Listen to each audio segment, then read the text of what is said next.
Hello and welcome to Xena Warrior Podcast. My name is Vera, and I am joined, as always, by my two lovely co-hosts, Katie. Hello. And Livy. Hello. This week we are talking about two more episodes of Xena, as we do every week.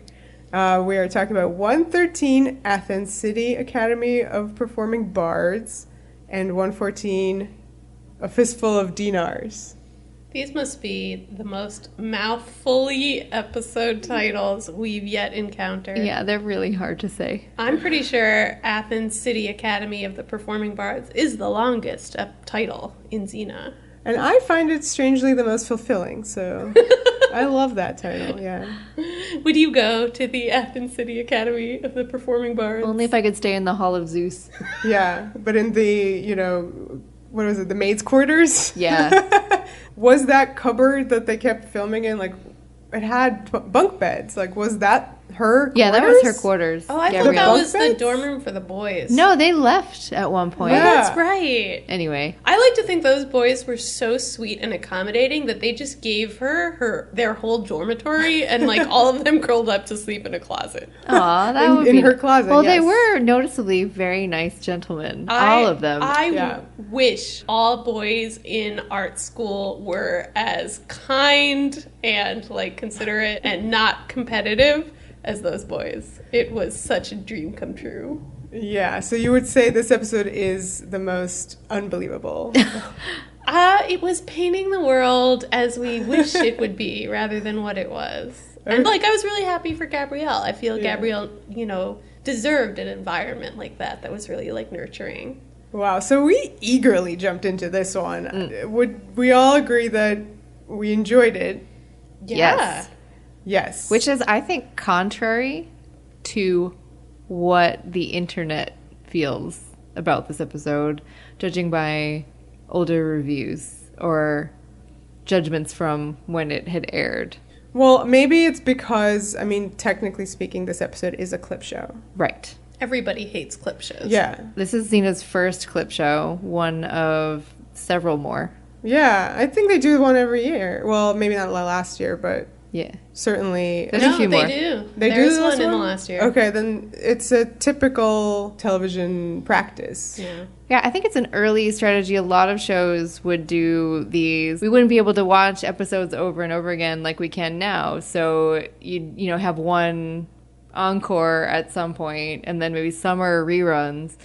So this is a kind of way for audiences to have a recap of things that had gone on before. But for this episode in particular, I think it's interesting for Xena because a lot of the clips were from Hercules, which would not have been seen by people watching Xena. Hercules, our Hercules, or Hercules, the ye olde Hercules? Many Herculeses had clips in this episode, but there were a few from Xena's introduction on Hercules that maybe they people never hadn't saw. seen. They didn't show those Not- in some previous capacity. This was the first, I believe, that long form clips from Hercules have been shown. We've Since seen the little past- flashes. Yeah. Well, I'm glad that the ones that they did choose to show involved the hot tub scene. So it's very crucial for Xena, the program. Because it's a clip show, I would like to kind of discuss the history of clip shows and also possibly discuss the difference between a clip show and a bottle episode, because both of these techniques are used for the production to save money. Sometimes simultaneously. Interesting. You could even argue that this episode was a bottle episode. A bottle episode is usually contained within a single set, which obviously saves money for the production crew because they're not building as much. In this episode, Athens City Academy of the Performing Bards, you're in the Athens City Academy of the Performing Bards for the entire episode, basically. It had a few rooms, though, Yeah. I would call it from season just one. different draperies. I was trying to think of bottle episodes from season one, and the only one I could think of is the finale. Yeah. Literally, is there a doctor in the house? Yeah. That one. Because that is basically the one room. Absolutely. And all that action kind of takes out, off screen outside. and what you see is that room. Yeah, it sort of feels like a play in that sense. Yeah. Like you have off-screen action that people just come in to tell you about, which is really a hallmark of a true bottle episode. Mm-hmm. So yeah, as opposed to a bottle episode, you have the clip show, where you're employing other money-saving techniques, like maybe we shouldn't shoot as much of a story this week, and you replace that missing time with clips from previous episodes. It seems pretty clear to me that this episode of Xena wasn't so much trying to skimp on kind of production fees so much as give Lucy Lawless a break. She's barely in this episode. Yeah, this is definitely like a Lucy Light episode, and I guess we should start kind of finding, like, when is everybody having a vacation, or various, reasons later on. Yeah, or maybe, like, I think sometimes people would do press. She was sent to America to parade around. I don't know if that's true in this instance, but it's also if they have some other commitment or something like that. It's exactly halfway through production, so it might be a good time to start pimping. You think so? Maybe. Okay, sure. I believe she was working in America doing press.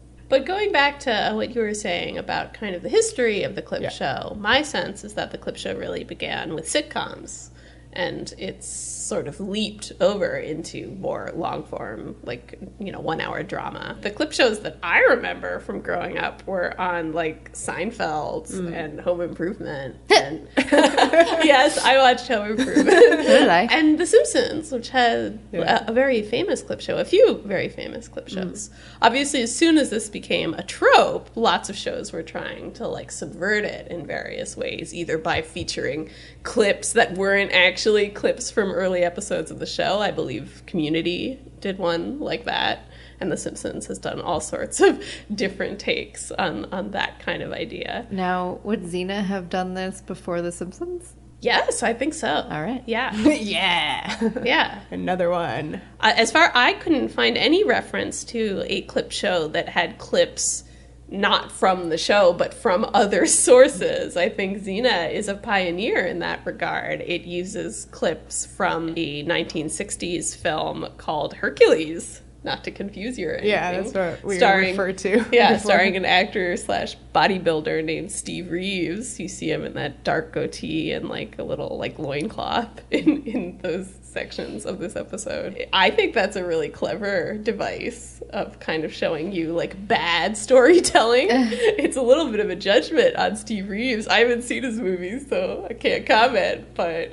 yeah, anytime one of our inexperienced bards tells a story, you get treated to Steve. Interesting. Well, that was the bard known as Stallonus, so he would be doing the big ol' action ones, wouldn't he? Oh my god, I loved Stallonus. Clear where his name is derived from, due to his fondness for action. He's just such a, like, recognizable type to me. Like, maybe any 8-year-old boy, like, trying to tell you about a movie he's seen, and then they fought this guy, and steam came out of his nose. Guys, I think he sounds like me trying to describe Xena every week, so you're really just into the fights? That doesn't sound like it's just doing a poor job kind of describing what's going on in the episode. You're so excited. And then, like, the dudes came, and Xena beat him up. Yeah, that's me. Well, I guess we could talk about what caused Gabrielle to go to the academy. She mentioned it before. She mentioned that that's her kind of, like, dream. In Prometheus, Xena asks her, what would you be doing if you weren't traveling with me? Because Xena has this fear that she's going to be killed in the course of the episode and wants Gabrielle to have a future. So this is Gabrielle's Xena-less future, is the Athens City Academy of the Performing Bards, which is interesting because, she chooses to go chase that future even with Xena still being alive. Yeah. What did we think of that? It was heartbreaking. I mean, it came out of a little bit of left field. I mean, the reason it really kind of, I thought, came out in this one is because a guy mansplained at her, like, her own story, which was about Xena.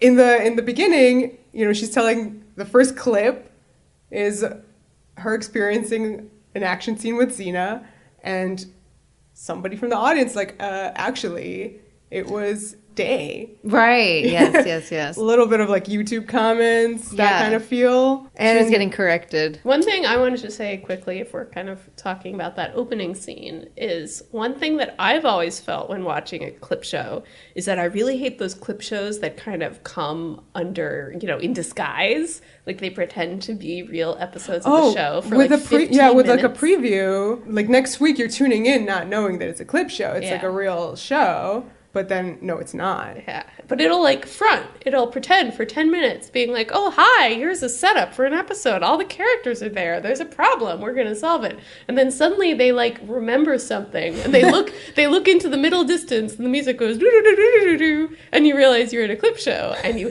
hate everything. Yeah. So I love actually that this episode, the very first thing you see in the episode is a clip. So it's kind of telling you, I'm something different. Don't get your hopes up. However, I mean, maybe that's the best strategy, because I was bowled over by every clip show that this show has done, because it was, while there are clips in it, it was like the worst clip show ever, because it was so much real episode. This episode, like the later clip shows of Xena, really explores the characters and takes the plot to a new place. It's covering ground in a way that I think you wouldn't necessarily expect a clip show to do. Yeah. So we have Gabrielle kind of taking this big step here at the beginning of this episode of stopping her journey with Xena, which, you know, that's the end of the whole show. You can go home now. It seems that she plans to go and then find Xena again. She's like, it's okay. You won't even miss me. It's only going to be 4 or 5 years. And less if I study faster. Let me rewind a little bit and cover how Gabrielle kind of gets into this mindset of leaving.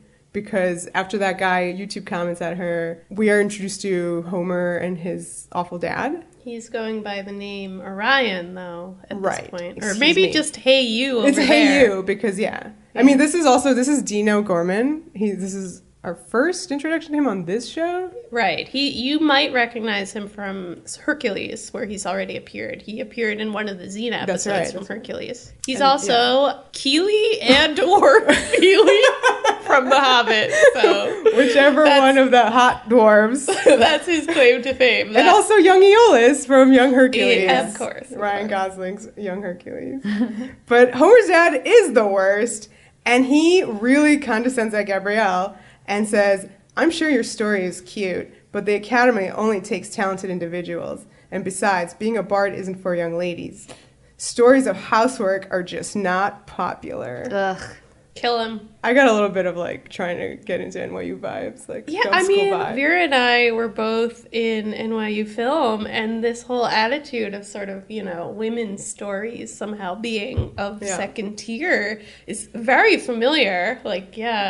Getting some traumatic flashbacks while watching this episode. Oh, yeah, totally. And I want to kind of recircle to this point a little bit later when we will discuss the sort of style of stories that the boys tell and kind of what Gabrielle tells. This comment from Homer's dad really set a fire under Gabrielle's butt. She chooses to do this. And this is her big decision with Xena here, which was really heartbreaking. Mm-hmm. Katie, I think you wanted to talk about this. Oh, well, yeah. I mean, I just think that there's this moment when she starts talking about it where it's crazy that she's just kind of started this journey with Xena, and all of a sudden now she's, like you said, had this fire lit under her butt and wants to pursue this thing and has this plan, I think, to then reunite with Xena, because she says, you're not even going to miss me. It's only going to be 4 or 5 years, which to us is supposed to be an insane thing to say, because it's such a long time. I see it. There's a part of me that wants to see it almost as a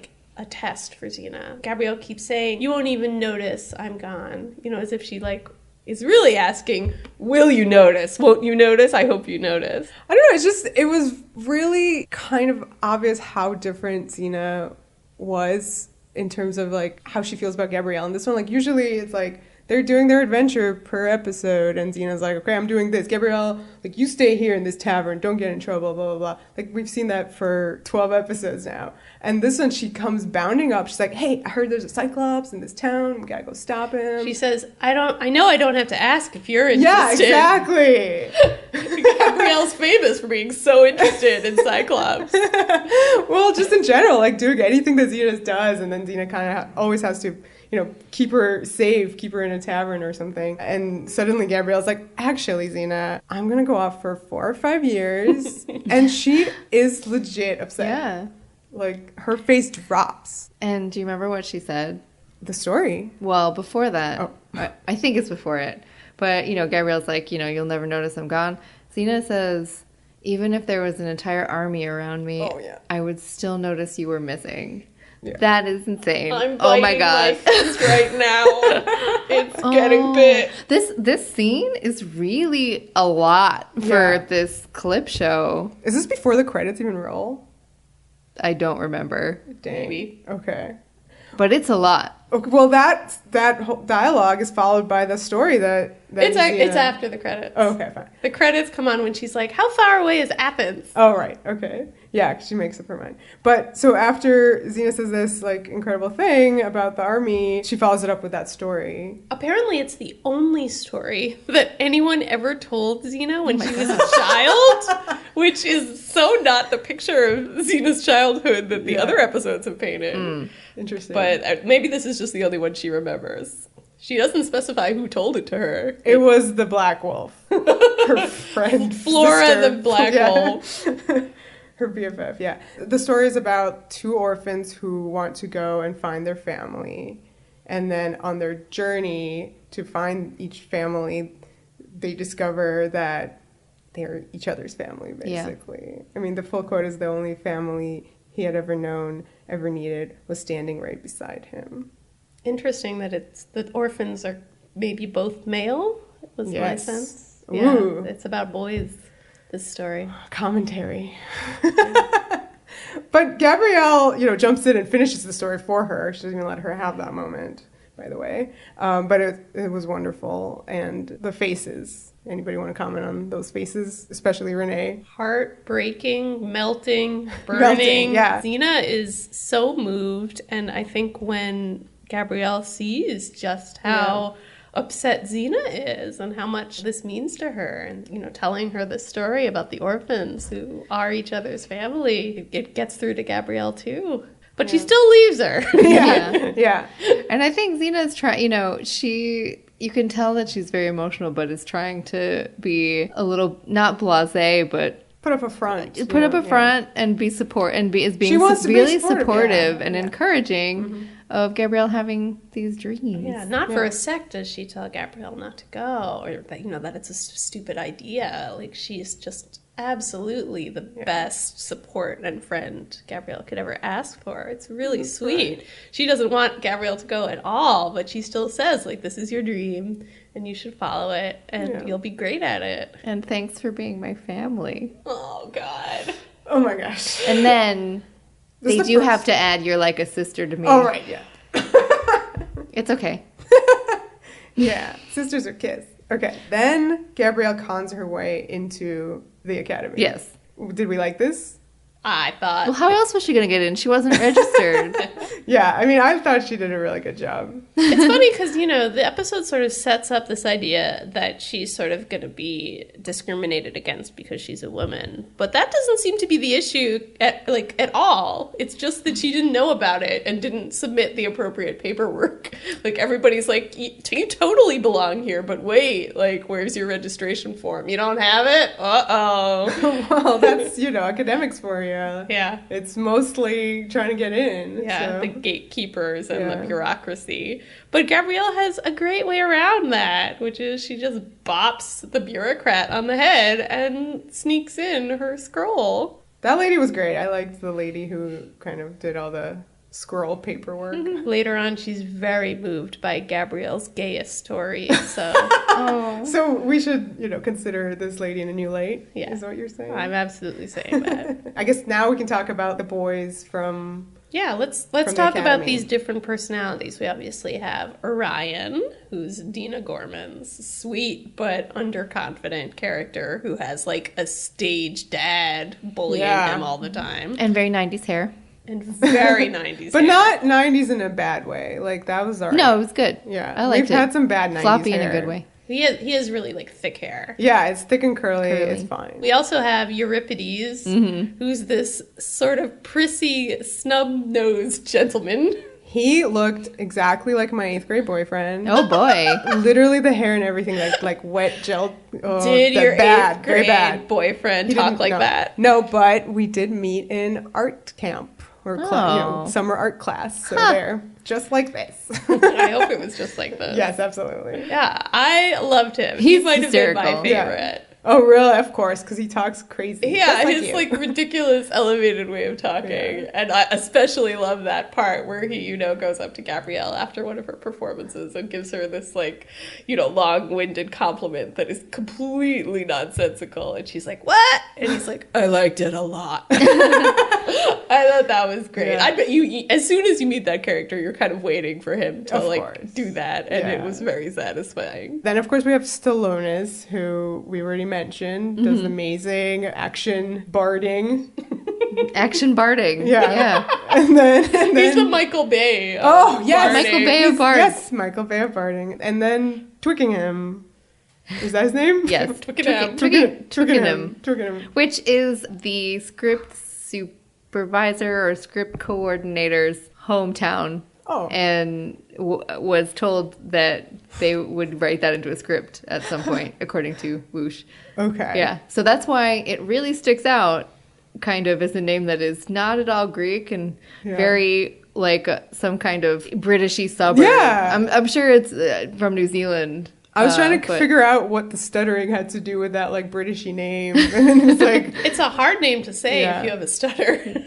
I mean, I basically butchered it just now. So those are the guys, and we found them incredibly generous and BFF. Like, they're competing, you know? And Gabrielle, I think all of them realize almost from the beginning that she's just talked her way in, that she's not like a formal student. They all really respect her, but rather than looking at her in a like, future competitor, how do I beat this person?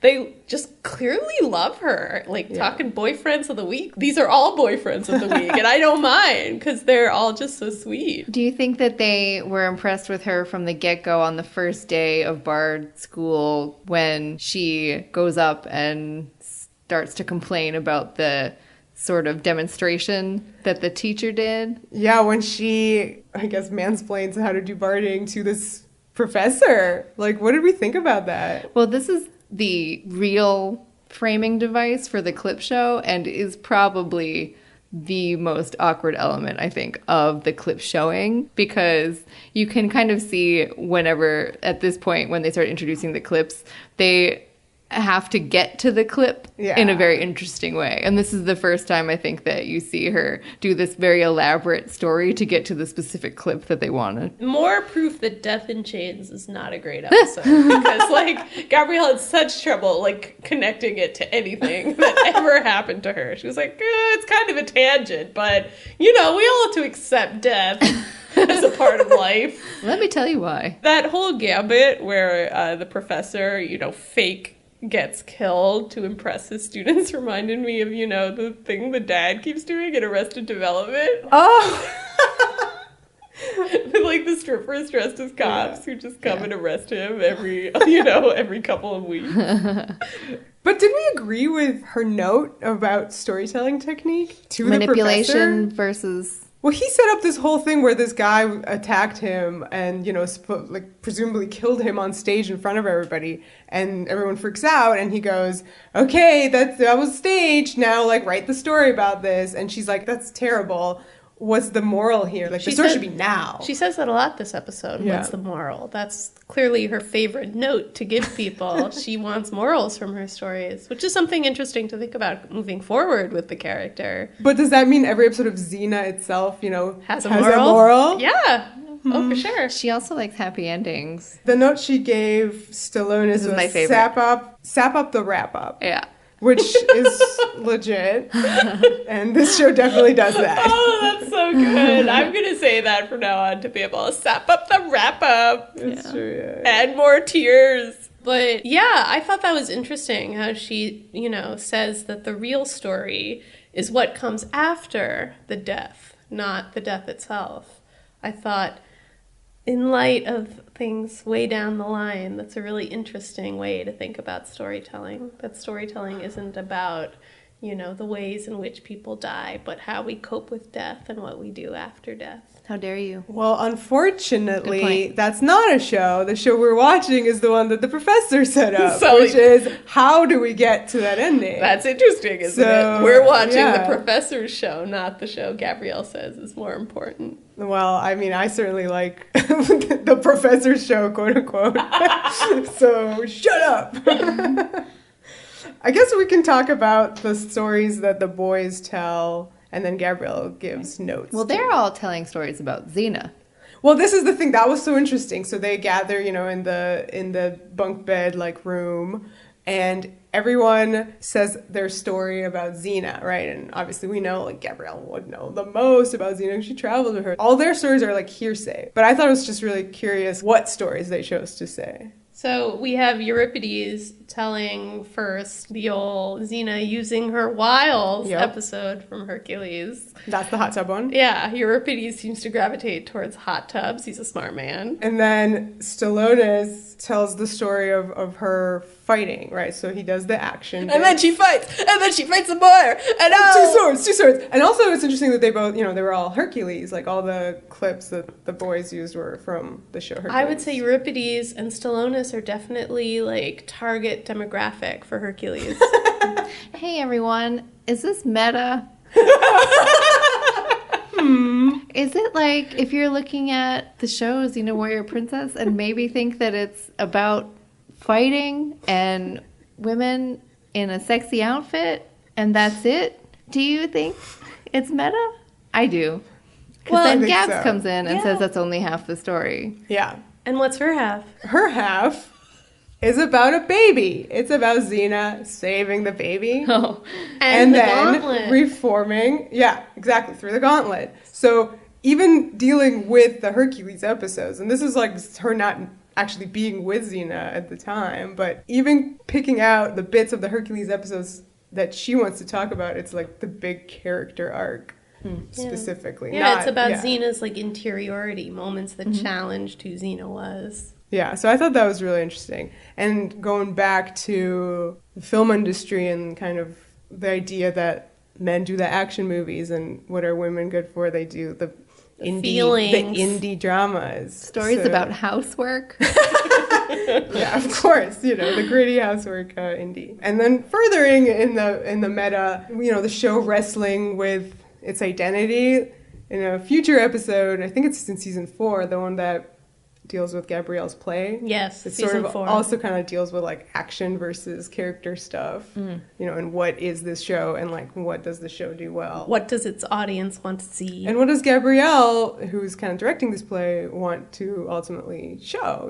So it is very interesting that they're already sort of dealing a little bit with her perspective on that. I noticed in Gabrielle's rendition of those last 2 episodes of the Xena arc on Hercules, she leaves out the headship. She does not mention Xena having sex with Hercules at all. Good. Even though, that's nobody really mentioned. Does she know? It's possible. This is a voiceover, right? Her telling a story. So technically it's an objective story, but it's subjectively what she knows about Xena's past with Hercules. In Prometheus, she tries to grill Xena about her past with Hercules, and Xena isn't really coughing up any details. So, it's possible she leaves that out, not for jealous reasons, but just ignorant reasons. Interesting. Well, we'll deal with her jealous reasons next episode. But finishing off that conversation with, after she tells her story, the boys are like, tell us more. And then I loved how she goes, that's enough talk of my best friend. Yeah. She shoehorned that in. Possessive. And then she kind of curls up in her bunk being like, I wonder what adventures Xena's up to now. Right. I think I read somewhere, so now I'm not 100% where this comment came from, so apologies and credit to whoever's comment this was, but she's in a room full of these pretty great guys, right? And then just they leave and she's like, what's Xena up to? Like, that's what her prerogative is. This brings me to something Renee said, which is, I mean, I was going to ask, like, did we think Homer, or Orion, excuse me, is her boyfriend of the week? Because, I mean, she was closest with him. You think that maybe he's going to be, his hair bears a similarity to Death in Chains boy.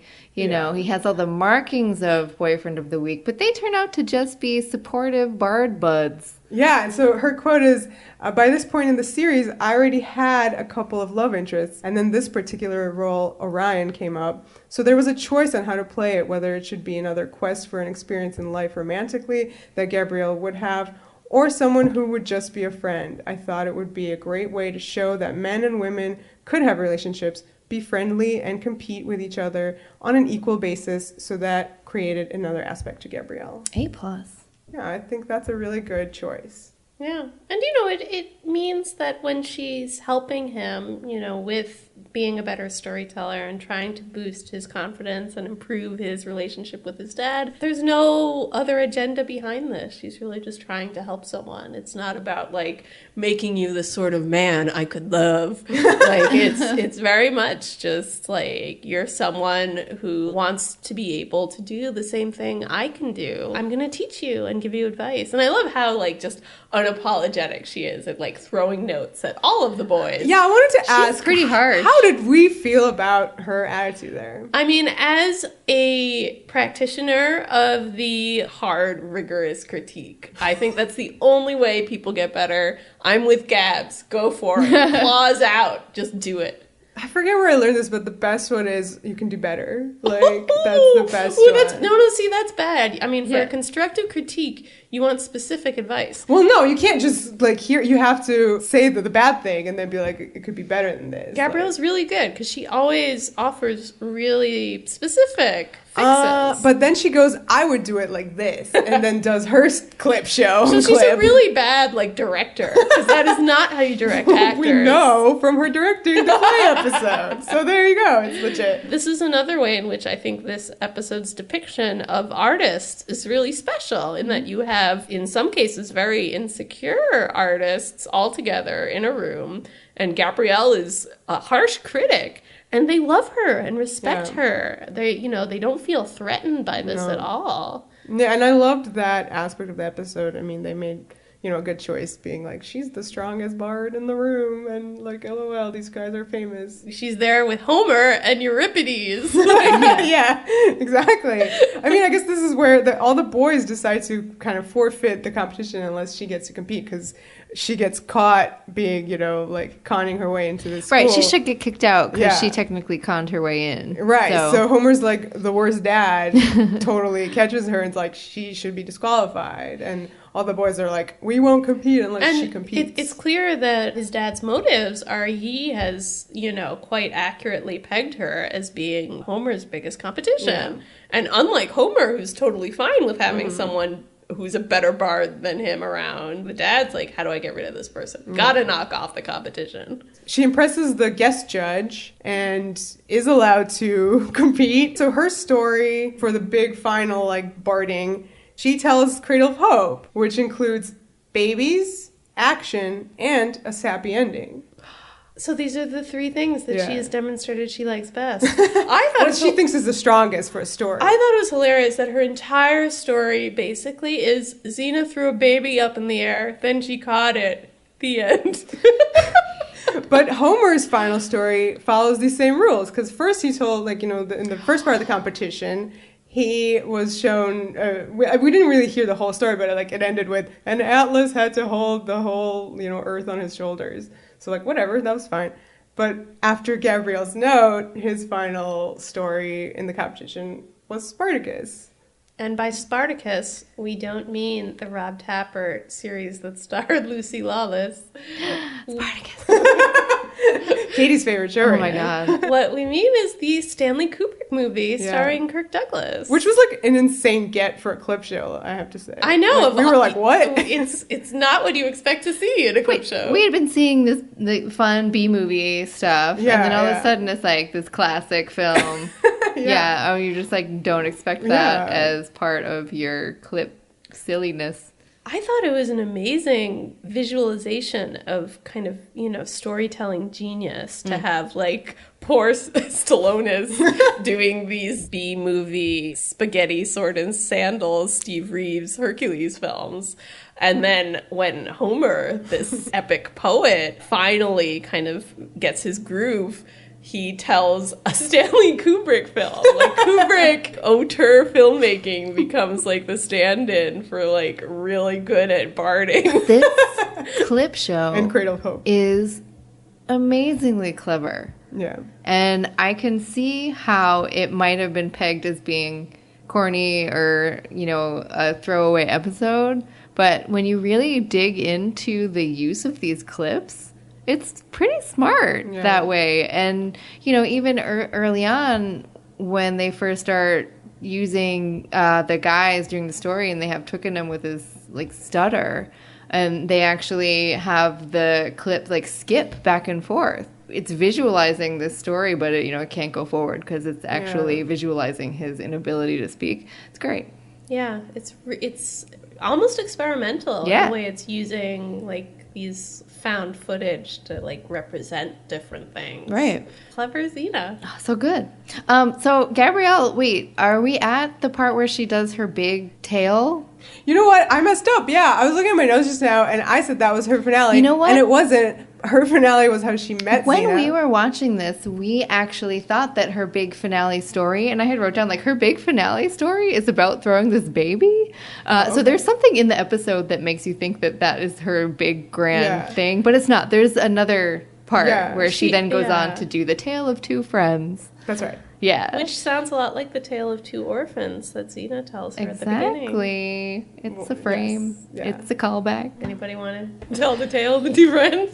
Oh, I mean, the tale of two friends, how the clips are, is just pilot, how she meets Xena. Their good times on the chariots for the action. Vera's doing her best Stallone right now. And then she throws a stone in the water, and, like, it sinks, and, like, oh my god, a character moment. Zap up the wrap up. So, hey, wait, Vera, maybe, to quote Gabrielle, a little more character stuff and a little less action? Thank you. Yeah.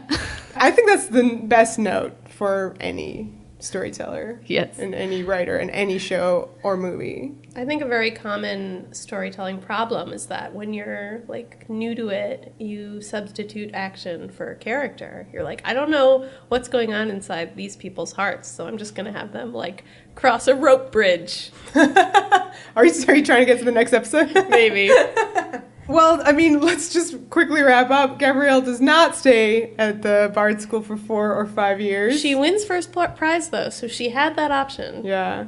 And she kind of helps Homer keep his name Homer and do that thing where he keeps his eyes shut and tells stories. Yeah, she gives him advice. And, I mean, I sort of wanted him to break up with his dad, so I was surprised at the end that he kind of just, I guess... Well, he got his way, so he learns how to, like, live with his dad, and I love that his dad is like, how are you feeling? And Homer's like, thanks for asking.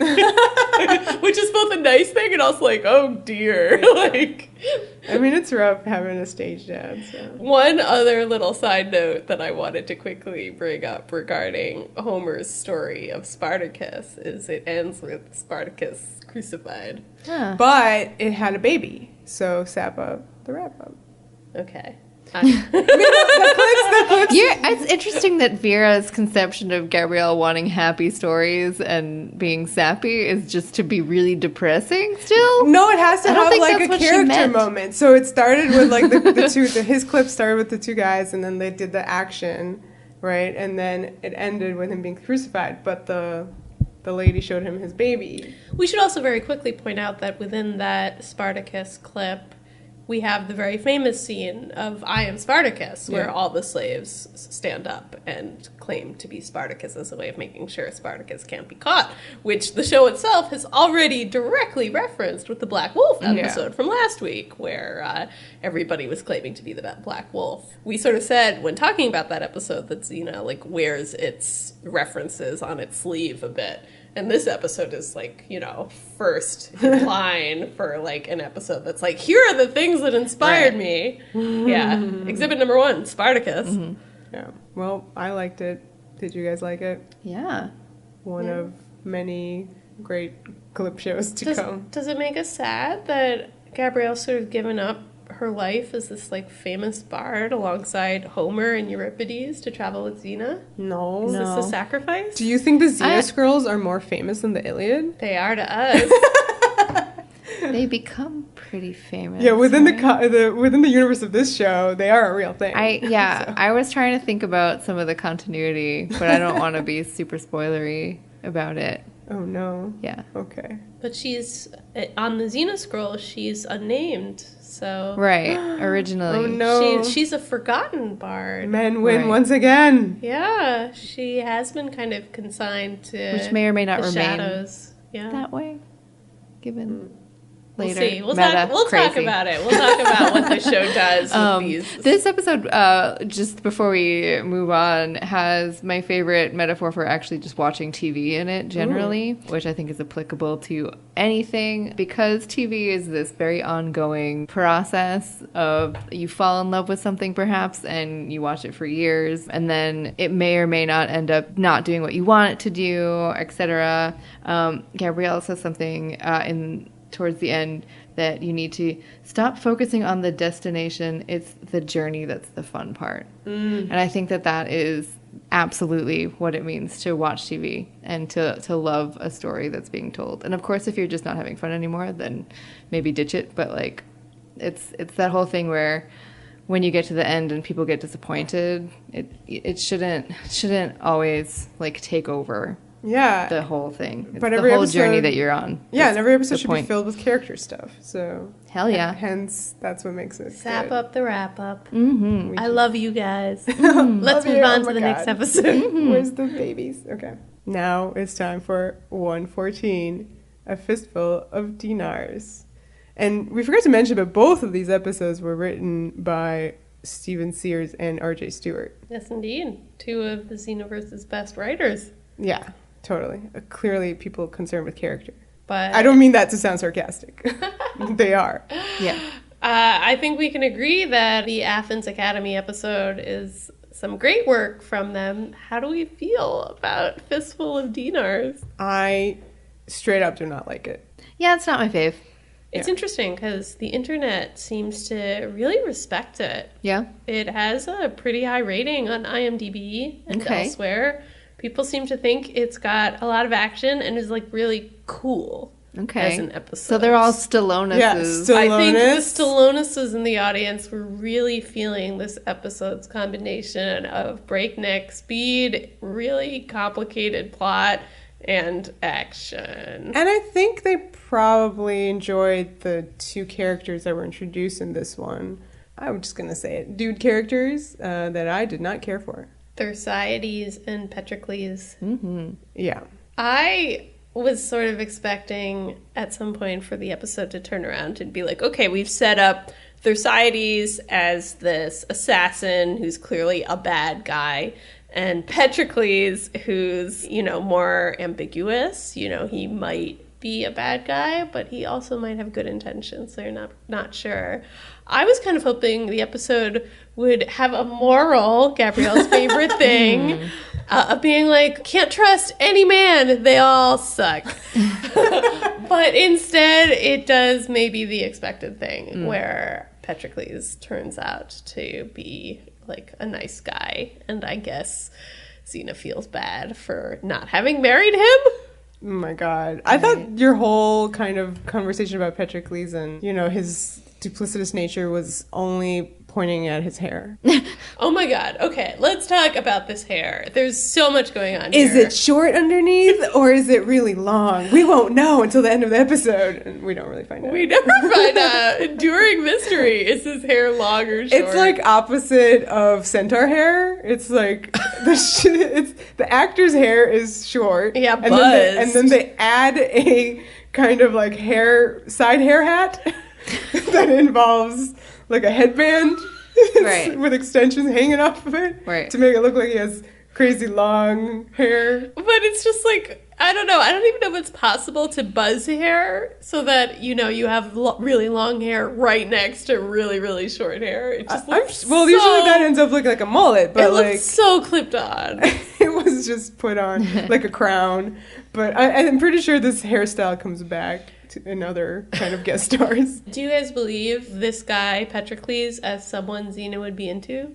Does he fit the type? Well. Oh, sorry. I was going to talk about how this actor was from Hercules. He's the baby that she saved the dad of that baby. Oh. So I was already predisposed to not like this, this guy. Why? You don't like that? I didn't like that. Baby dad? I did not like that baby daddy. Just like the actor kind of bothered me. He was a little bland for me. Yeah, and I just wouldn't believe that actor would be this proto-Boreas for Xena. Anyone would be bland. Yeah, compared to Boreas, who we have not met yet. Yeah, but he's a I legend. cannot wait to talk about. We are a Boreas household. We do like us. We some really Boreas. love this character Boreas, whom, if you haven't watched the show, isn't going to appear until season 3. We cry but every he's day. Spoken of previously. Yeah, you'll hear the about legend him. of Boreas is built up, and we're starting that right now. Yeah, the legend begins today. I definitely agree that Petracles is a proto-Boreas. He is described as being ambitious, ruthless, dominating, conniving, and a liar, which is what I think Xena should put in her personals ad. Like, this is her type. I mean, it's true that... Of man. Of man. Yes, we should specify of man. This actor maybe isn't that convincing as any of those things. Ambitious, ruthless, dominating. I feel like he's more convincing as kind of the nice guy who Petracles turns out to be. But these are attributes that always get Xena's attention in a man, for better or for worse. Yeah, I love the consistency of that. And we spent a pretty large amount of time during this episode kind of placing him into Xena's timeline, which is a very complicated timeline. Right. He comes before Boreas, that's for sure. But after Julius Caesar. Yes.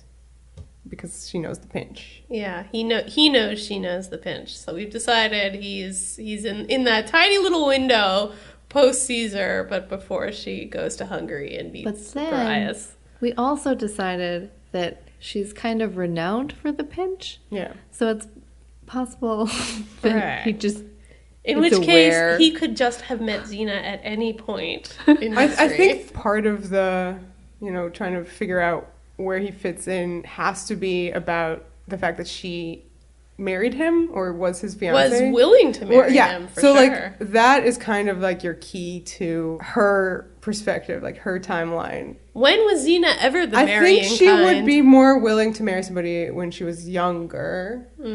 So hence pre-Boreas, like that relationship was definitely not a woman who would let herself be tricked, like in the same way as she was with Petracles. That's how we say his name, right? Yeah. I've now forgotten. I know, each time. Well, it sounds a lot like Patroclus. That's right, yeah. So each time really I kind of have to remind myself, not Patroclus. One thing that to me immediately kind of took all the tension out of this relationship with Patroclus is that he's introduced in this scene where he's bullying a villager.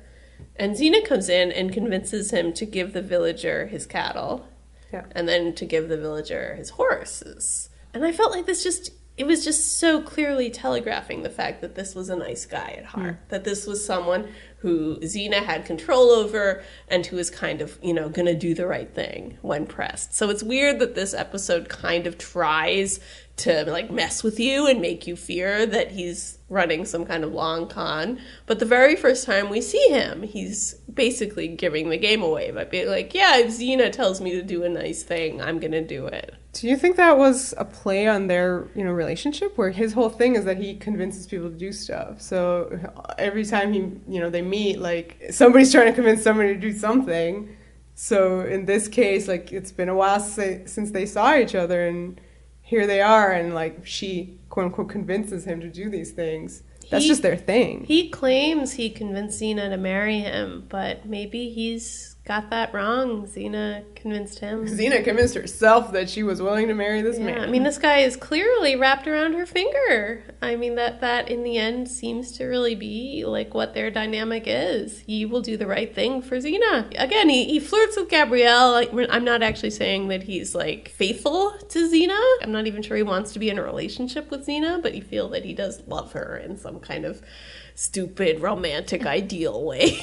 Well, listen, if you were ever kind of in a relationship with Xena and let's say you parted ways, wouldn't you always, hold that torch? I would gladly sacrifice myself for a giant Jolly Rancher, like in a heartbeat.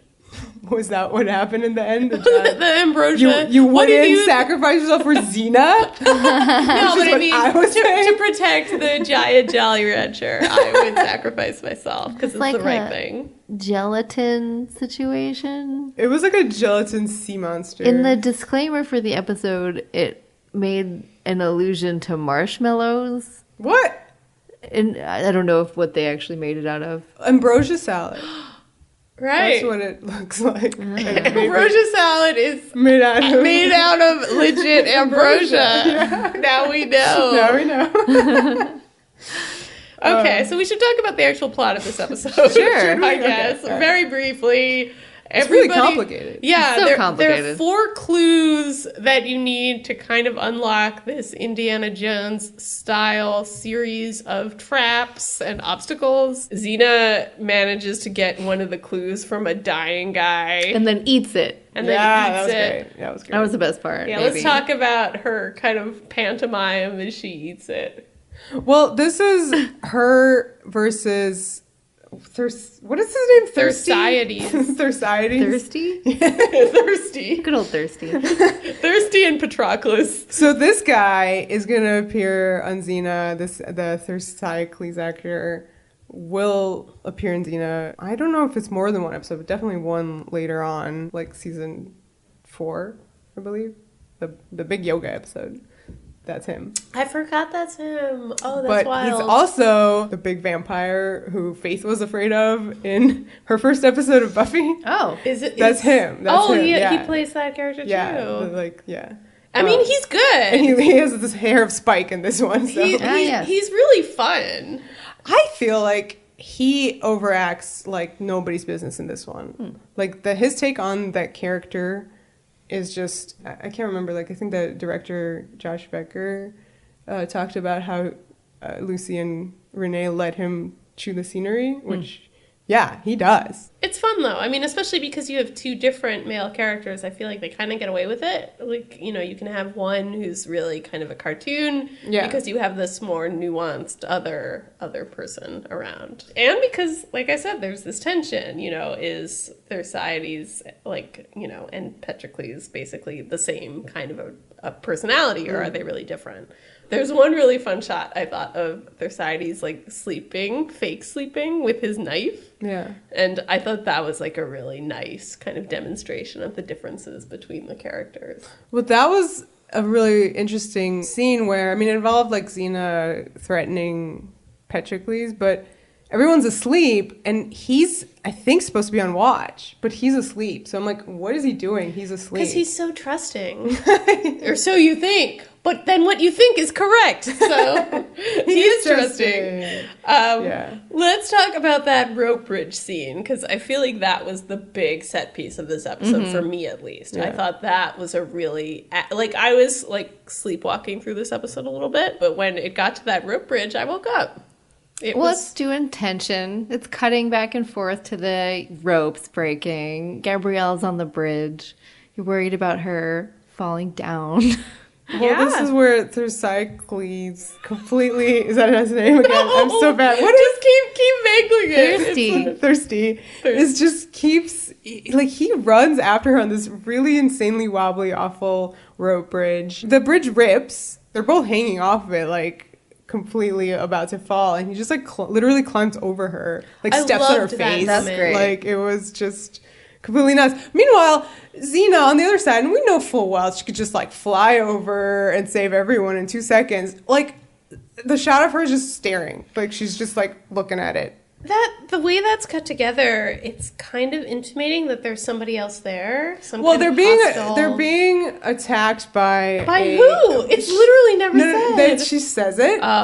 So they enter ex-baddie territory, which reuses the shots from the Greek Spare and Gifts episode of the crucified corpses on the like spinny wheels. She's like, we're entering this territory. Oh, we gotta be fast. And then they show these people in the bushes doing the drums, kind of like revving up the troops. You literally never see them. They don't show them full well because they're like hidden kind of tribal kind of people, yeah, I think. what a total... And they do arrows at them, so they're being attacked from the rear. Get out the problematic jar, guys. Here's like literally a tribal group, literally just used for scene setting. Like they don't factor into this episode at all. They're just there to be like, a momentary threat. Who are they? It doesn't matter. Why are they shooting at us? We don't know. Well, they just have to get through their territory to get to this rope bridge and then to the temple, I guess, of Demeter. Yeah. Right? So, like, that's what's behind Xena. But she still is just really calm as this, like, terrifying situation with Gabrielle is happening. But she does rescue Gabrielle eventually. She does, yeah. And then Gabrielle really adorably, like, punches attacks, like, really cutely, like, through sight. Yeah, she's very mad and remains mad for hours. Yeah. I mean, rightfully so. Yes. He climbed over her. Like, basically, he lived at the cost of her life. Like, that's not cool. But meanwhile, you have Petracles extending his hand, being like, grab a hold, climb up. So again, you have this contrast between these two dudes and this way in which they operate. So Boyfriend of the Week this week is really complicated because Petracles and Gabrielle are, like, set up in a weird. He's Xena's previous fiancé, and now let's discuss kind of, like, the relationship between Gabrielle and him in this one. Well, Xena has warned Gabrielle about him by saying, like, this is a man who will lie and manipulate in order to get what he wants, so, like, don't let him sweet-talk you. And Gabrielle, being the adorable soul that she is, takes this as a challenge and is like, I'm going to sweet-talk the sweet-talker. Yeah, but I mean, I thought she was interested in him specifically because he's Xena's ex. Not in the sense, like, I want to get her ex, but more like, how did he get Xena? Like, that sense. Yeah. I think she wants to solve this mystery. And, like, she's like, well, if I can kind of make it happen again, I'll understand. I'll understand what Xena saw in this guy. I don't think she ever does, though. But do you think that's... I mean, to me, it's more, like, twisted even further. Like, how did this man get Xena? Like, right. So for her own self, how could she do what he did? Well, they literally have a sweet talk off where they're like, you know, Gabrielle's like, when I was 5, I talked my parents into getting me a pony. And he's like, well, when I was 15, I convinced a warlord to give me his army. And then she's like, oh, how do I beat that? Oh, I know. I once talked a Cyclops into not eating me. Amazing. And he then totally just, like, smacks her flat with his final sweet talk, which was he convinced Xena to marry him. I felt like Gabrielle backing down there was her being like, you must teach me all you know. I mean, her face, like, she was gobsmacked. She was just like, oh, okay. She had nothing in return for that, just, like, wander. Yeah. She's never convinced Xena to marry her, so how do you compete? Oh, no. After that, they make out. Yeah, they do that. She, like, brings firewood out to wherever he is for no reason at all. Yeah, and he's like, you did this. Gabrielle's really going for it, and she's like not even like making excuses. She's just like, I'm pursuing you. So they kiss. And then they go back to camp, and there's just a really remarkable silent scene, which I know you want to talk about, Vera. Yes, this scene is my favorite scene of the episode and kind of like the only point of the episode. It was legitimate. It was Xena, number one, sitting awesomely. Xena's sharpening her sword. Gabrielle comes out, says nothing. Then Petracles comes out, and he gives Xena a look, so she sort of knows. But the fact that Xena doesn't say anything is what makes this scene amazing. Like, she knows exactly what maybe happened in that little clearing of the woods. And Gabrielle looks hella guilty as well. So it was a really smart choice to play it without any dialogue. You know, I don't know if it was written without dialogue, but it was a really smart choice to play it without it. And it you know, cloaks the scene in a lot of interesting ambiguity, because is Xena jealous? And if she is jealous, who is she jealous of? Yeah. And why? So I think it also unlocks questions like, you know, why has Gabrielle done this in the first place? Like, is she trying to expose Petracles for being kind of the, you know, manipulator that he is? Or is it this more complicated psychosexual way of her to feel close to Xena?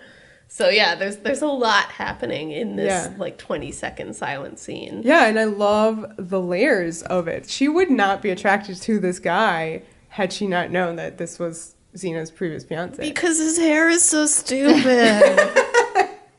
It's even stupider than the hair of most of Gabrielle's boyfriends of the week. Which is just 90s hair, I mean. Yeah, this isn't 90s hair. This is just like no hair that should ever exist in any time. Listen, when your hair is worse than a centaur's hair, I mean, that's pretty bad. Josh Becker also included a lot of B-roll sunset sunrise shots. I thought they were really cool. The last time we saw something like that was in the end of Hooves and Harlots, speaking of centaurs, I guess. Yeah, beautiful shot, that silhouetted shot. Yeah, that orange. I felt this episode was trying to present itself, you know, an adventure story, a road movie. The characters are going on a journey. They're going through, like, very different landscapes.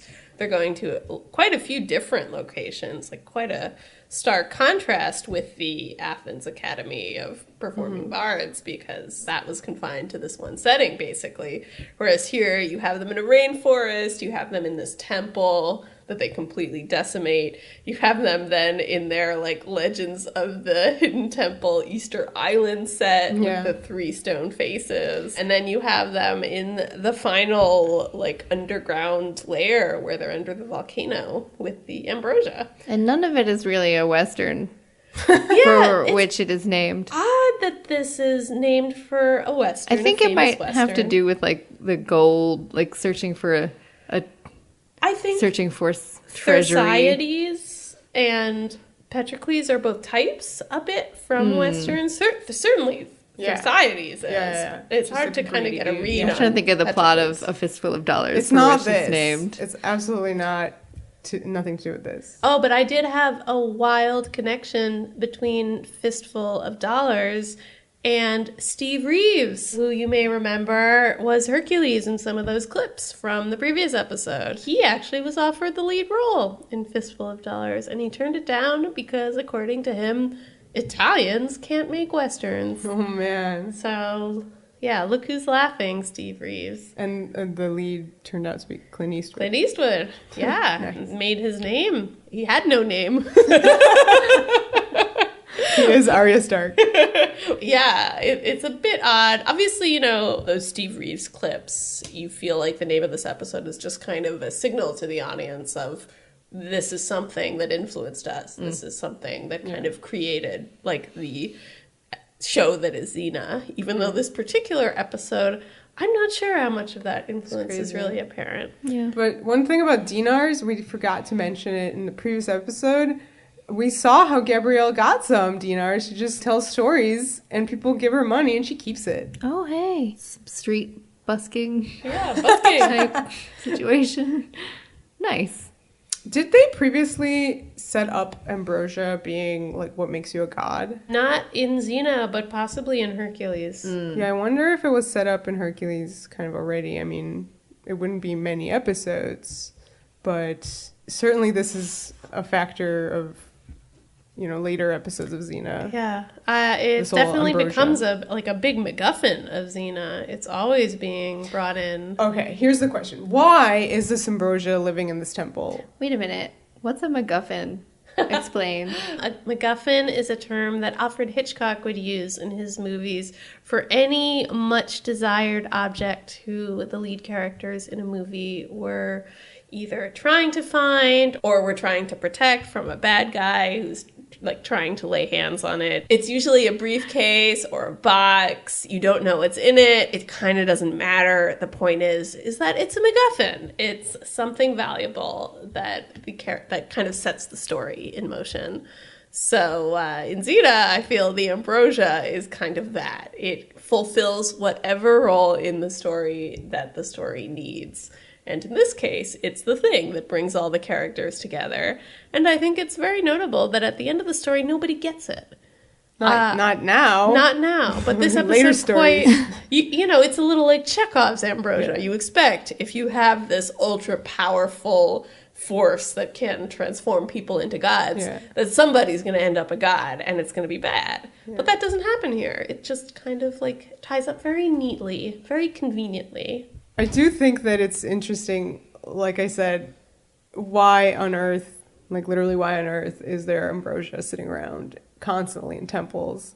And, you know, everybody knows that it's what makes you a god, and like everybody always wants to become a god. So why did the gods put their food just sitting there? Well, it was protected by so many clues and crazy steps and exactly. beaded curtains in caves. Yeah, so it just seemed a little pointless at that, you know. They had to pass the whole finale of Legend of the Hidden Temple to get to it. It wasn't just like it was just sitting there, Vera. It was protected by a lovely beaded curtain. So I mean, just like the MacGuffins in Hitchcock, they literally only exist to make the story happen.